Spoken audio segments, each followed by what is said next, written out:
अस्सलाम वालेकुम। 9th class, क्या हाल है? उम्मीद है आप सब अपने अपने घरों में ठीक होंगे और खूब बच्चे से दिल लगाकर स्टडी कर रहे होंगे। तो बच्चे आज जो है वो हम हदीस नंबर 8 जो है वो पढ़ेंगे। तो चलिए आइए पढ़ना स्टार्ट करते हैं। बिस्मिल्लाहिर्रहमानिर्रहीम। अर्राशी वल मुर्तशी किल्लाहुमा फ़ी नारी। इसका तर्जुमा है, रिश्वत देने वाला और रिश्वत लेने वाला दोनों आग में हैं। तो बच्चे इसकी तशरीह जो है वो भी हम पढ़ते हैं कि देखें, इस हदीस में बयान किया गया है कि रिश्वत एक ऐसा गुनाह है जिसमें देने और लेने वाला दोनों बराबर के शरीक हैं। कि ये बच्चे एक ऐसा गुनाह है कि जिसमें जो शख्स रिश्वत देगा उसको भी उतना ही गुनाह होगा, वो भी उस गुनाह का जो है उतना ही मुजरिम होगा जितना लेने वाला होगा। कि रिश्वत लेना और देना जो है वो दोनों जो है गुनाह है और बहुत बड़ा गुनाह है, और दोनों रिश्वत लेने और देने वाले दोनों जो है वो आग में जाएंगे और दोनों का ठिकाना जहन्नुम की आग है। रिश्वत गुनाह के साथ साथ एक समाजी बुराई भी है। समाजी बुराई भी है कि हमारे माशरे की जो है वो बुराई है। हुकूमत का कोई अहलकार, ओहदेदार या अफसर अपने इख्तियारात को ज़रिया बनाकर किसी शख्स से इसका जायज़ या नाजायज़ काम करवाने के इवज़ जो मुआवजा लेता है वो रिश्वत है। कि कोई भी जो है वो बच्चे बड़ा कोई अफसर जो है वो अपने इख्तियारात को इस्तेमाल करते हुए जो किसी शख्स से पैसे लेता है किसी जायज़ या नाजायज़ काम के लिए, तो वो जिस काम के लिए मुआवजा लेता है वो रिश्वत होती है। रिश्वत से माशरे का अदल व इंसाफ और अमन व सुकून तबाह हो जाता है। कि रिश्वत की वजह से देखें कि माशरे का जो अमन व सुकून जो है वो तबाह हो जाता है। रिश्वत सिर्फ़ समाजी और इखलाकी गुनाह ही नहीं बल्कि एक कानूनी जुर्म भी है। कि देखें, ये मज़हब में भी मना है और इखलाकी हवाले से भी गुनाह है। उसके अलावा ये एक कानूनी जुर्म भी है। माशरे में इंसाफ कायम करने के लिए ज़रूरी है कि मुलाजमीन की तनख्वाहें माकूल हों और रिश्वत लेने की सूरत में इन्हें सख्त सज़ा दी जाए ताकि माशरे में अदल व इंसाफ का दौरा हो। अदल व इंसाफ ही माशरे के अमन सुकून का ज़ामन है। रिश्वत की सूरत में कभी भी माशरे में अमन कायम नहीं हो सकता। कि जिस माशरे में रिश्वत ज़्यादा होगी वहाँ कभी भी जो है वो अमन कायम नहीं हो सकता। इसलिए इस जुर्म की सख्त सज़ा बयान करते हुए आप सल्लल्लाहु अलैहि वसल्लम ने फरमाया कि रिश्वत देने वाला और लेने वाला दोनों दोज़खी हैं, कि दोनों दोज़ख में जाएंगे। बच्चे आपने इसको अच्छे से याद करना है। साथ में इसके मारूजी सवालात में MCQs और इसके मुख्तसर सवालात जो हैं वो भी याद करने हैं। उसके बाद हमारे नेक्स्ट हदीस जो है वो पढ़ते हैं। बिस्मिल्लाहिर्रहमानिर्रहीम। मन नसरा कौमहु अला गैरिल हक़्क़ि फ़हुवा कल बाइरिल लज़ी रादा फ़हुवा युनज़उ बिज़नाबिही। इसका तर्जुमा है, जिस शख्स ने किसी नाजायज़ मामले में अपने कौम की मदद की तो इसकी मिसाल ऐसी है जैसे कोई ऊँट कुएं में गिर रहा हो और वह इसकी दुम पकड़कर लटक जाए तो खुद भी इसमें जा गिरे। अब इसकी जो है वो बच्चे इसकी तशरीह जो है वो ये है कि इस हदीस में बयान किया गया है कि जो शख्स किसी गलती और नाहक मामले में अपने कौम या कबीले का साथ देगा वो अपने कौम के साथ खुद भी जो है वो तबाह बर्बाद हो जाएगा। लिहाजा हमें चाहिए कि बुराई के काम में किसी से तामुल ना करें। अपनी कौम, कबीले या ख़ानदान की बेजा हमायत करना तासुब कहलाता है।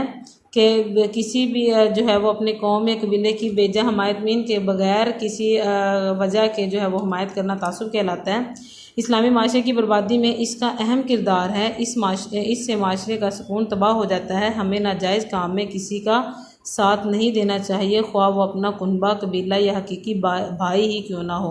नबी करीम सल्लल्लाहु अलैहि वसल्लम ने बड़ी उम्दा मिसाल दी है कि जो शख्स नाजायज़ काम में अपने कौम की मदद करता है वो ऐसे है जैसे कोई ऊँट कुएं में गिर रहा हो और वो इसकी दुम पकड़कर इसे कुएं में गिरने से बचाने की कोशिश कर रहा है, लेकिन वो इसे बचा नहीं सकता और ख़ुद भी ऊँट के साथ कुएं में गिर जाता है। मतलब ये हुआ कि कौम की बेजा हमायत करना जो है वो बेफ़ायदा है। इस तरह इंसान किसी की मदद नहीं कर सकता बल्कि ख़ुद भी नुकसान उठाता है। लिहाजा हमें चाहिए कि एक दूसरे की मदद सिर्फ भलाई और नेकी के कामों में ही करें, ना कि जो है वो गैर कानूनी कामों में। तो इसके भी बच्चे आपने इसी तरह जो है वो MCQs और उसके बाद इसके जो शॉर्ट क्वेश्चन आंसर जो है दिए गए हैं वो याद करना है। साथ में आपने इसी तरह तर्जुमा और तशरीह जो है वो याद करनी है। उसके बाद हमारी लास्ट हदीस जो है वो बच्चे 9th क्लास में हमारी जो है वो 10 हदीसें शामिल हैं। तो ये लास्ट हदीस है वो भी हम पढ़ते हैं। इन्ना अकमलल मोमिनीना ईमानन अहसानुहुम खुलुकन।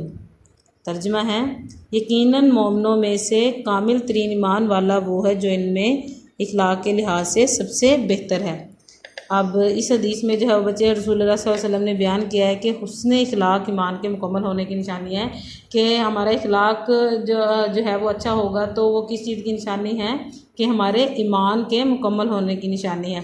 आप वसल्लम की पूरी हयात तैयबा कि आप वसल्लम की पूरी ज़िंदगी जो है वो हुस्न खल्क़ के मुज़ाहरे से भरी पड़ी है कि हजूर पाक सल्लल्लाहु अलैहि वसल्लम की तमाम ज़िंदगी जो है वो बच्चे हुस्न इखलाक की का नमूना है।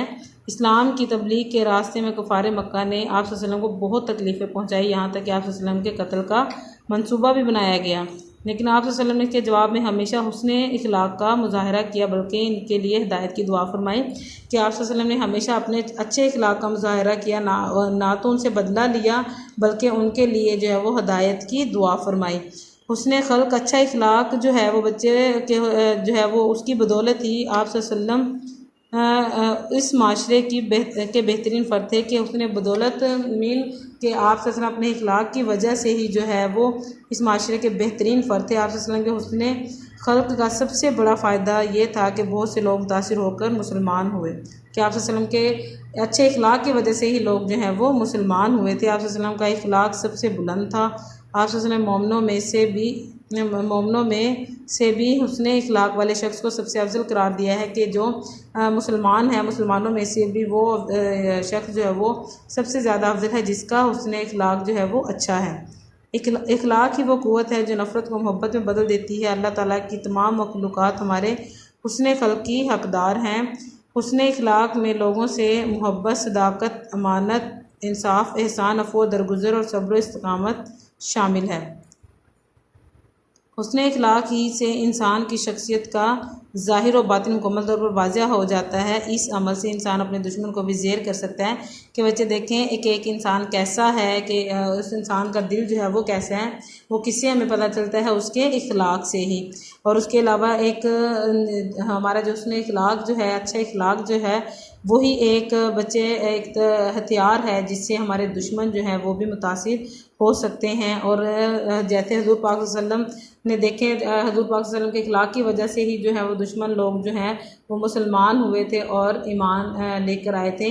इसी तरह इखलाक जो है वो बहुत ही ज़्यादा अच्छा जो है वो नमूना, हमें एक अच्छे इखलाक का नमूना जो है वो पेश करना चाहिए ताकि हमारा माशरा जो है वो अच्छा हो और तो किसी को भी यहाँ पर तकलीफ़ ना पहुँचे। तो बच्चे ये हमने हमारी आज 3 हदीसें पढ़ी हैं, आपने इसका तर्जुमा और तशरीह याद करनी है। साथ में आपने बच्चे इसके जो MCQs और मुख्तसर सवालात जो हैं दिए गए वो भी आपने करना है। ये आपके जो सवालात और MCQs जो होते हैं वो आपकी तशरीह में से ही होते हैं, इसलिए आप जो है वो तशरीह और तर्जुमे को अच्छे से याद किया करें। तो इंशाल्लाह उम्मीद है आपको समझ आई होगी। नेक्स्ट लेक्चर में मिलेंगे, तब तक के लिए इजाज़त दीजिए। अल्लाह हाफिज़।